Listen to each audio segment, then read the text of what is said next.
क्या आप एक ऐसे स्टॉक की तलाश में हैं जो यहां से एक अच्छा मूव देने की क्षमता रखता है? क्या आपको समझ नहीं आ रहा है कि जब मार्केट डिफिकल्ट हो रही है तो कैसे स्टॉक्स को देखना चाहिए या कैसे स्टॉक्स को खरीदना चाहिए? क्या आपको अच्छे रिटर्न्स नहीं मिल रहे हैं और क्या आपका back to back stop loss hit हो रहा है?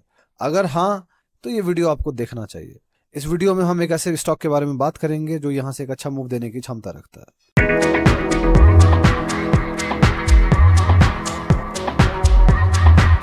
कैसे हैं आप लोग? मेरा नाम ब्रजभूषण हुआ और मैं आप लोगों का स्वागत करता हूं आप लोगों के अपने चैनल पे जिसका नाम है ट्रेड विद भूषण। ये वीडियो, जैसा कि मैंने आपको बताया, कि ऐसे स्टॉक के बारे में है जो स्टॉक यहां से अच्छा मूव देने की क्षमता रखता है।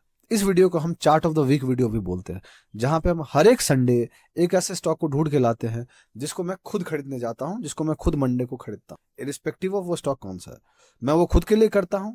आगे बढ़ने से पहले मैं बहुत क्लियर कर दूं कि ये वीडियो एक लर्निंग पर्पज वीडियो है, ये कोई टिप या रिकमेंडेशन नहीं है। मैं खुद की एनालिसिस आप लोग के सामने ला रहा हूं जो मैं खरीद रहा हूं। मेरे लिए ये वीडियो एक जर्नल वीडियो है, जो कि मैं क्यों खरीदता हूं वही मैं आपके सामने बताता हूं कि मैं क्यों खरीद रहा हूं। राइट, तो वो चीज है। इसीलिए आप इस वीडियो को देखिए, सीखिए, समझिए। ब्लाइंडली कुछ भी फॉलो मत कीजिए। ब्लाइंडली बस जाके खरीद मत लीजिए कि मैंने इसलिए बोला तो आप खरीद लीजिए। नहीं, मैं खरीद रहा हूं इसलिए आप खरीद लीजिए। ये एक रीजन नहीं होना चाहिए खरीदने का। मैं क्यों खरीद रहा हूं, अगर आपको वो सूट करता है, अगर आपको वो ठीक लगता है, फिर आप खरीद सकते हैं, वरना नहीं। राइट, तो वो चीज है। तो इस वीक कौन सा स्टॉक मैं लेके आया हूं? जब मैं स्टॉक स्कैन कर रहा था तो मुझे यही समझ में आया, जो मैं मार्केट अपडेट वीडियो में भी आप लोगों को बताया हूं, कि स्टॉक स्पेसिफिक मार्केट हो गया और मार्केट थोड़ी सी डिफिकल्ट हो रही है। निफ्टी भले ही आपको बता रहा है कि वो ऑल टाइम हाई पर है, बट कुछ स्टॉक्स जो है वो करेक्ट कर रहे हैं, मार्केट ब्रेथ करेक्ट कर रहा है।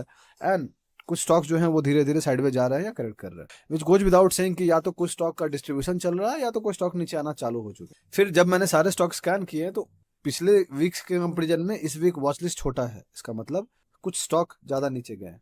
तब भी एक ऐसे स्टॉक को मैं ढूंढ के लाया हूँ। कंपटीशन 2-3 स्टॉक में था, ऑलमोस्ट सेम सेक्टर के थे, बट फिर भी मैं एक ऐसे स्टॉक को ढूंढ के लाया हूँ जो मुझे लगता है कि यहाँ से वो अच्छा कर सकता है।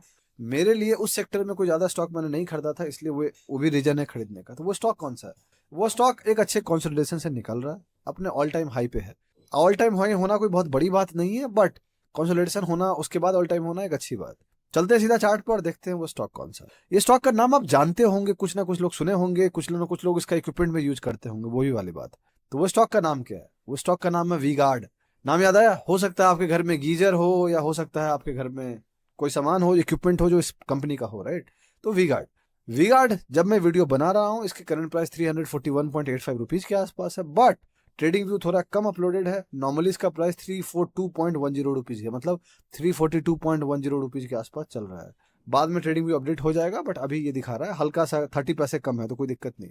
ना, वी गार्ड खरीदने के पीछे जो सबसे पहली वजह है वो ये है कि वी गार्ड, आप देख सकते हैं, इस बेस से जब निकला था उसके बाद वो कुछ ज्यादा किया नहीं है। ये बेस वो क्लियर किया है वो जुलाई जून 2021 में, और उसके बाद ये वापस से बेस ऑन बेस बना के कंसोलिडेशन में चला गया। अब फाइनली वो उस बेस से निकलने की कोशिश कर रहा है और एक अच्छे वॉल्यूम के साथ निकलने की कोशिश कर रहा है, जो आप देख सकते हैं।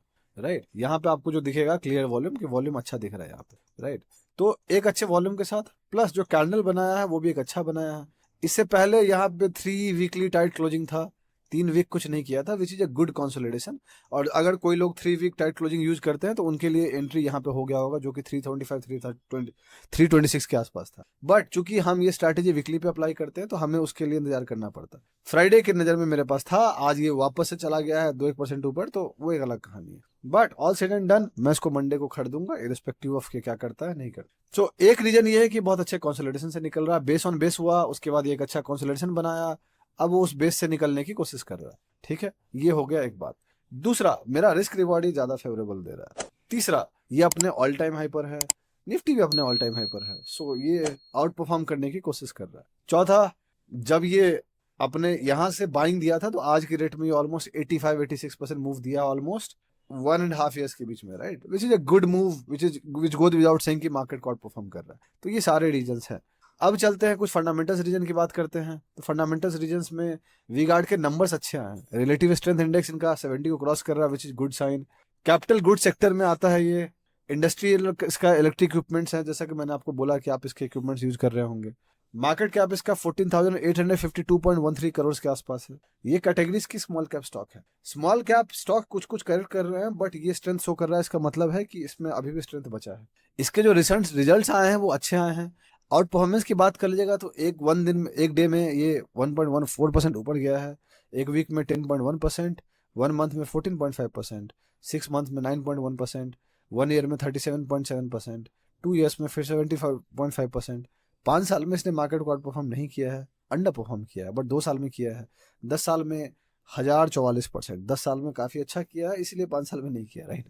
सो यही थी टोटल इसके बारे में। अगर इसके अपडेट्स में चले जाइएगा तो आपको पता चलेगा कि इनने रिजल्ट जो इनका आया था कहीं ना कहीं यहाँ पे होगा उनका, राइट। तो देखना पड़ेगा यहाँ पे, या सो क्वार्टरली इनकम अगर आप देखिएगा इनका तो अच्छा था, राइट। यहाँ पे आप देख सकते हैं कि 1134 करोड़ वर्सेस 987 करोड़, तो वो अच्छा रहा है इनका, राइट। सो नॉर्मली प्लस इनका ये भी रहा है कि इनके जो एवीपी CIO जो नया अपॉइंटमेंट हुए हैं तो ये भी है, तो कंपनी एक अच्छी चेंजेस के साथ चल रही है, तो वो भी वाली बात है। तो अलग अलग चीजें हैं जो रीजंस हैं नॉर्मली। मैं क्या करने जा रहा हूँ, मैं यहाँ से इसको खरीदूंगा, राइट। और मेरी जो टारगेट मिनिमम 35 to 40% के आसपास होगी, जो ऑलमोस्ट सारे वीडियोज में होती है, जो चार्ट ऑफ द वीक वाले वीडियो में होती है। उसके बाद मैं ट्रेल करता हूँ उसको, मैं टारगेट बुक नहीं करता, मैं ट्रेल करता हूँ, मैं बिलीव करता हूँ ट्रेल। इसके चक्कर में कुछ स्टॉक में आपको प्रॉफिट वापस भी देना पड़ता है, बट ठीक है, मैं ओके हूँ उसके लिए। मेरी स्टॉप लॉस 12 से 15% के आसपास होगी, बट कोशिश मेरी इस कैंडल के नीचे ही होगी, जो कि उससे कम ही हो जाता है उसके अंदर है। अगर इस कैंडल के नीचे चला जाता है, I am more than happy to exit it, फिर मेरे पास रहने को कोई रीजन नहीं है। तो स्टॉप लॉस 307 के आसपास, एंट्री मेरा ऑलमोस्ट 342 343 के आसपास होगा, जो मेरे को मंडे प्राइस मिल जाएगा, वो चीज़ है। मैं अपना रिस्क मैनेज कर रहा हूँ। मेरे लिए रिस्क मैनेजमेंट मतलब है कि मैं एक स्टॉक में 5 to 6% से ज़्यादा पैसा नहीं डालूंगा एक स्टॉक में अभी के लिए, इनिशियल एंट्री। बाद में स्ट्रेंथ शो करेगा तो बाद में मैं देखता हूँ पिरामिड करने का, बट उसके बारे में हम सोशल मीडिया में अपडेट नहीं करते। तो यही थी टोटल कहानी। अगर आपको ये अच्छा लगा है तो आप लाइक कीजिए, सब्सक्राइब कीजिए हमारे चैनल को। मैं फिर से यही कहूंगा कि आप ब्लाइंडली मत जाए खरीद लीजिएगा, सपोर्ट कीजिए, दोस्तों के साथ शेयर कीजिए, कमेंट कीजिए, लाइक कीजिए, तभी हम बढ़ेंगे, वरना हम नहीं बढ़ेंगे दोस्त। एंड आप सपोर्ट कीजिएगा तो हमें मोटिवेशन मिलेगा, सपोर्ट नहीं कीजिएगा तो हमें मोटिवेशन नहीं मिलेगा दोस्त। आप चाहते हैं कि हम मोटिवेट रहें और वीडियोज बनाते रहें, हम कोशिश कर रहे हैं आपके सामने रोज वीडियोज बनाने की। बहुत जल्दी मैं आपसे अगली वीडियो मुलाकात करूंगा, तब तक के लिए अपना ध्यान रखें। चीयर्स।